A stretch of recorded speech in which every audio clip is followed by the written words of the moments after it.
Hello बच्चों। बहुत सारे क्वेश्चंस आ रहे हैं मेरे पास, बहुत सारा कन्फ्यूजन है बच्चों के मन में कि मैम जिन लोगों के स्पेशली देखिए 600 अबव मार्क्स है, तो उन सब में सबके मन में कन्फ्यूजन है एक कि एमबीबीएस नहीं मिले तो हम क्या करें, बीडीएस करें, बीएमएस करें। कई बच्चों ने मुझे ऐसा भी क्वेश्चन लिखा है कि मैम आप जेन्युइनली अपना, अगर आपका कोई छोटा भाई होता तो उसको आप क्या सजेस्ट करते कि आप बीडीएस करेंगे केजीएमयू से, या फिर आप बीएमएस या वेटिनरी साइंसेज में टॉप मोस्ट यूनिवर्सिटी से वेटिनरी डॉक्टर बनेंगे या फिर आयुर्वेदिक डॉक्टर बनेंगे।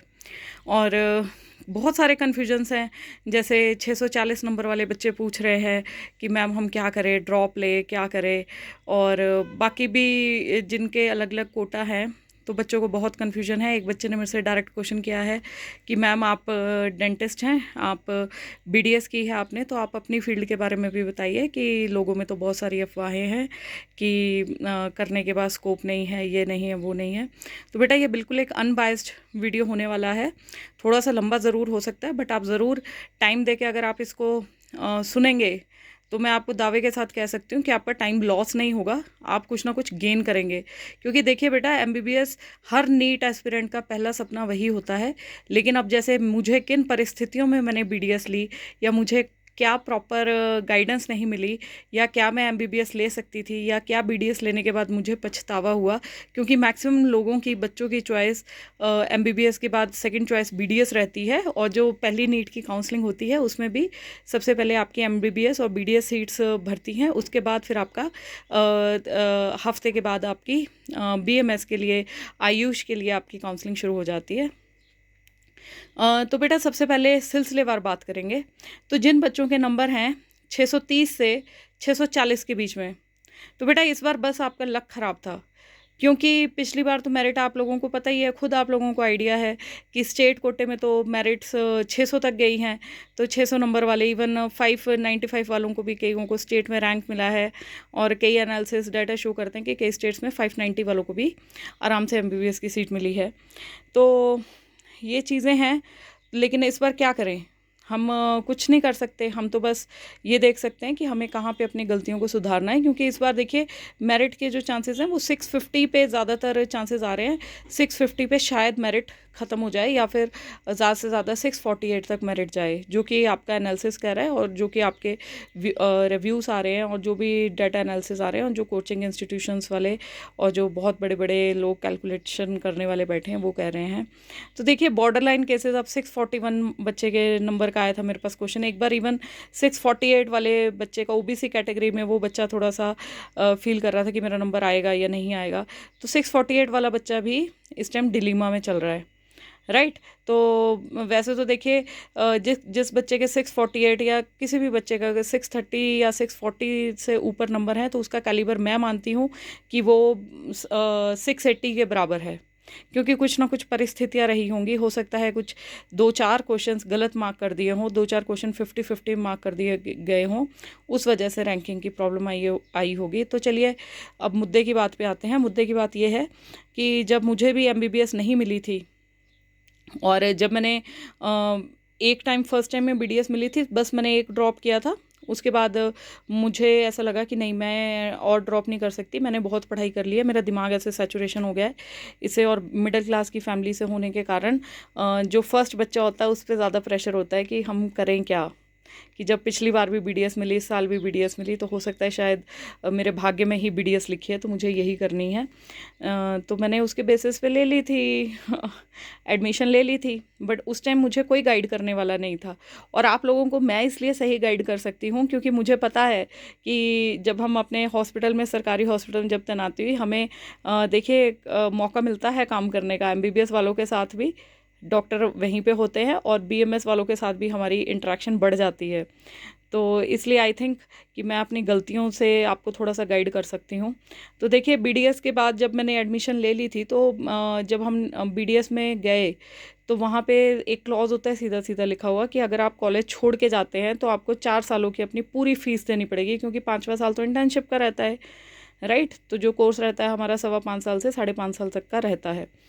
तो इसमें क्या था तो जब मैंने एडमिशन ली तो मुझे पता था कि मैं मिडिल क्लास फैमिली से हूँ, तो फाइनेंशियली मैं अपने पेरेंट्स पे इतना बोझ नहीं डाल सकती कि मैं फ़र्स्ट ईयर में जाऊँ और उसके बाद तैयारी करूँ साथ में। लेकिन मैंने अपने साथ के बहुत बच्चे देखे हैं जो कि सीट लेने के बाद वहाँ पे तैयारी करते रहते हैं। एक दो बच्चे तो ऐसे भी थे कि जो अपना निकल गए थे वहाँ से तैयारी करने के बाद। उन लोगों ने क्लियर भी किया, मतलब तैयारी हमारी क्लास में, अपनी क्लास की बात करूं तो कोई तकरीबन 10 बच्चे तैयारी कर रहे होंगे, लेकिन उनमें से शायद एक आधे का ही सिलेक्शन हुआ था एमबीबीएस में।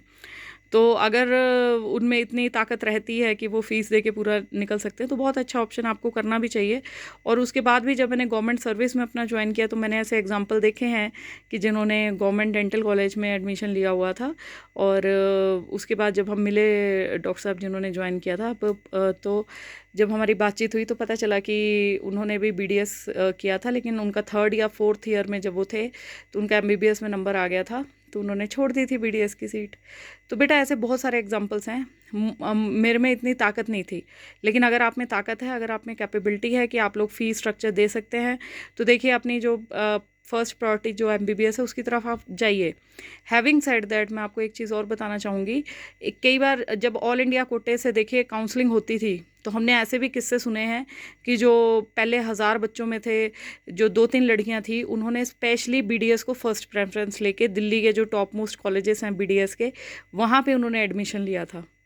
राइट, क्योंकि ये सिर्फ माइंडसेट की एक बात है। देखिए जब आप एमबीबीएस कर लोगे, एमबीबीएस करने के बाद आप क्या करोगे नेक्स्ट? अपनी डिग्री, है ना, एमडी करोगे ना आप बेटा।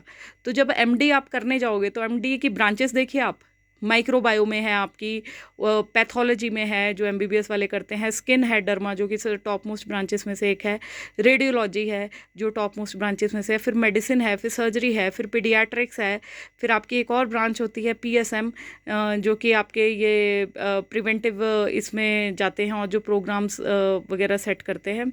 तो बेटा कई लोग, अब आप सुन के हैरान होंगे कि एमबीबीएस करने के बाद भी कई लोग नॉन क्लिनिकल फील्ड चूज़ कर लेते हैं, कि जैसे कि माइक्रोबायो हो गया, या पैथोलॉजी हो गया, या फिर आपका फार्माकोलॉजी हो गया, या फिर आपका जैसे मैंने आपको बताया ये कि पीएसएम होता है, तो और एक फॉरेंसिक मेडिसिन भी होता है। तो बहुत सारी आपके पास चीज़ें हैं।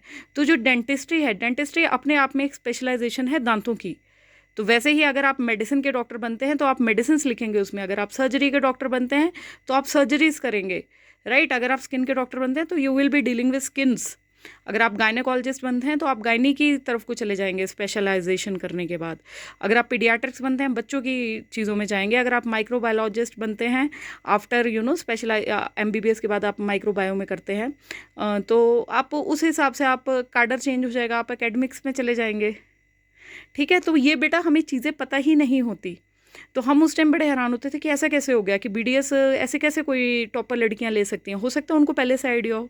अब बीडीएस की बात करते हैं तो बेटा बीडीएस में एक मैक्सिलोफेशियल सर्जरी होती है हमारी, जिसमें हम की मुंह के जितनी भी बीमारियां होती हैं आपकी, उसमें स्पेशलाइजेशन है फर्दर कि जब एक्सीडेंटल केसेस होते हैं, आपके फ्रैक्चर्स हो जाते हैं, तो आप इसमें एडवांस सर्जरीज करते हो जिसमें आपको आईसीयू चाहिए होता है। बिना आईसीयू के वो सर्जरीज नहीं होती हैं, जिसमें आपके साथ एनेस्थेटिस्ट वो जो बाकी ऑपरेशंस में होते हैं वही आपके साथ होंगे, कोलैबोरेशन में जाएंगे। क्लेफ्ट लिप, क्लेफ्ट पैलेट छोटे बच्चों का वो आप करते हो, ट्यूमर्स इतने बड़े बड़े वो आप करते हो। एक फेसबुक पे पेज है रिचर्डसन फेस हॉस्पिटल्स करके, तो वो सर बहुत सारी सर्जरीज कर रहे फेस की, और उनका तो क्या ही बोलूँ मैं, इतना एक डेंटल का ही स्पेशलाइजेशन में इतना हॉस्पिटल है। तो बेटा जो बीडीएस की फील्ड में काम कर रहे हैं तो जो कमा रहे हैं वो बहुत कमा रहे हैं, राइट। लेकिन जो नहीं कमा रहे, अब दूसरे की भी बात करना ज़रूरी है, जो नहीं कमा रहे वो नहीं कमा पा रहे क्योंकि सैचुरेशन है, ये एक सच्चाई है इस फील्ड की। बीडीएस में बहुत सैचुरेशन है, लेकिन अगर आप में स्किल्स हैं तो आप फेल नहीं होंगे उस चीज़ में। तो आपको बहुत सारी चीज़ें माइंड में लेके चलना है। अब रही एमबीबीएस की बात, तो बेटा आने वाले टाइम में एमबीबीएस में भी सैचुरेशन आने वाली है। तो सैलरीज़ की बात करूँ अगर मैं हिमाचल में, तो एमबीबीएस को जो सैलरी स्टार्टिंग है, इवन बीडीएस और एमबीबीएस अभी 7th पे कमीशन रिवाइज हुआ है, इससे पहले तो बहुत कम सैलरी थी सरकारी में भी। तो अभी फ्रेश बात करती हूँ तो 40,000 रुपीज़ है आपकी सैलरी स्टार्टिंग फॉर बीडीएस और एमबीबीएस। लेकिन एमबीबीएस वाले जो बच्चे हैं इनके लिए एरिया इंसेंटिव है जो कि नेशनल हेल्थ प्रोग्राम के अंडर आता है, मिशन के अंडर आता है। तो वो एरिया इंसेंटिव 10,000 हो सकता है, 20,000 हो सकता है, 30,000 हो सकता है। तो जो एमबीबीएस वाला रूरल में जॉब कर रहा है तो उसको 40,000 प्लस 30,000 70,000 रुपये। हैविंग सेड दैट एक और चीज़ बताना चाहूँगी आपको बेटा, नर्सिंग वाले जो ऑफिसर्स हैं, नर्सिंग ऑफिसर्स जो एम्स की जो जॉब क्रैक कर लेता है बेटा, आप देखिए उसकी सैलरी स्टार्टिंग कितनी है, 70,000। अब आप खुद थोड़ा सोचिए, ये चीज़ें आपको खुद अवलोकन करना है।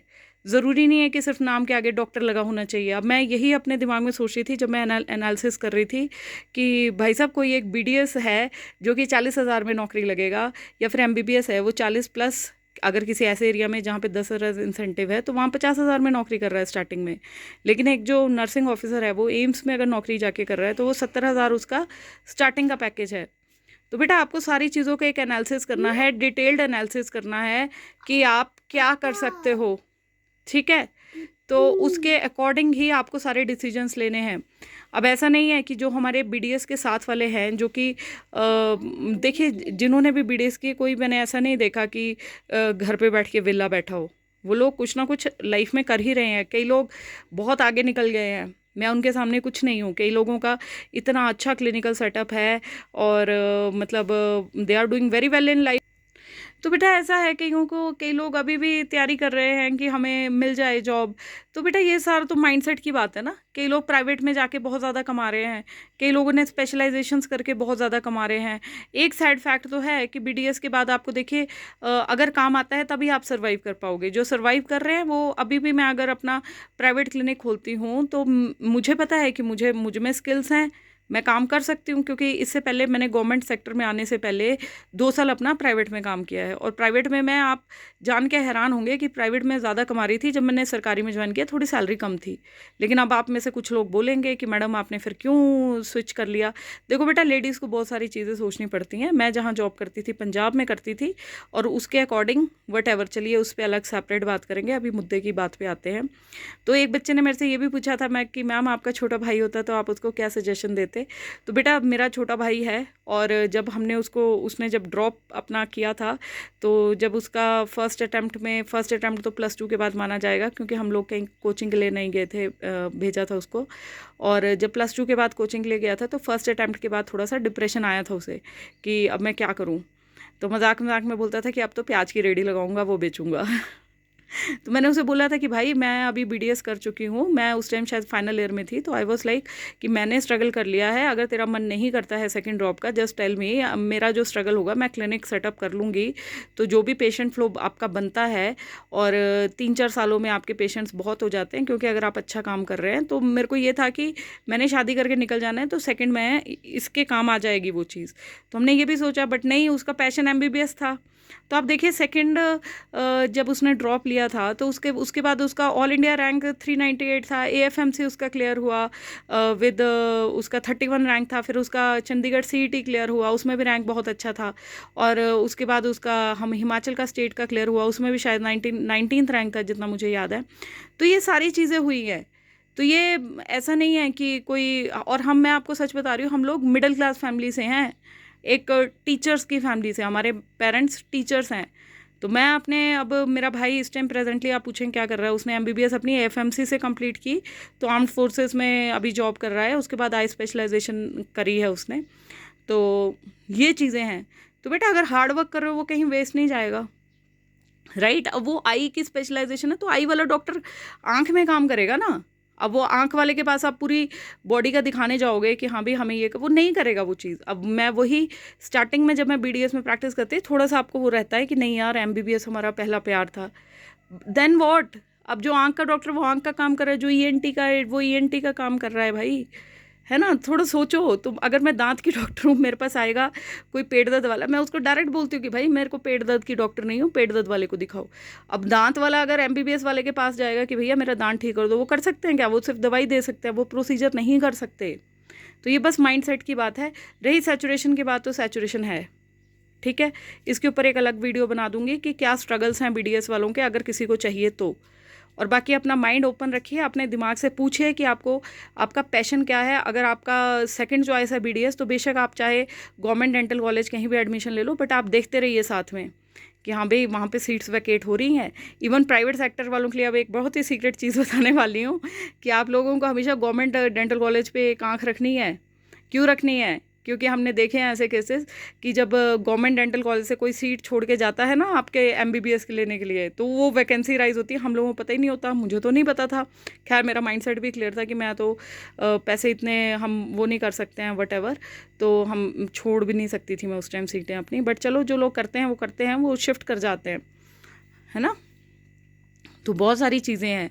तो आपको लाइफ में पूरा खुल के सोचिए, आप थोड़ा सा टाइम दीजिए खुद को कि आप क्या करना चाहते हैं। जो भी बच्चा, देखिए पहला बच्चा जो भी फील्ड में निकलेगा उसको थोड़ा सा स्ट्रगल करना पड़ेगा। और बाकी आपका पैशन क्या है उसके बारे में बैठ के सोचिए, अच्छे से सोचिए। बाकी सैलरी प्रोस्पेक्ट्स और भी अगर क्वेश्चंस होंगे, वीडियो बहुत लंबा हो रहा है बेटा, तो फिर उसके बारे में मुझसे पूछिए आप। I will try to help you out. स्वस्थ रहिए, मुस्कुराते रहिए, भगवान सबकी रक्षा करे। हर हर महादेव, जय श्री राम।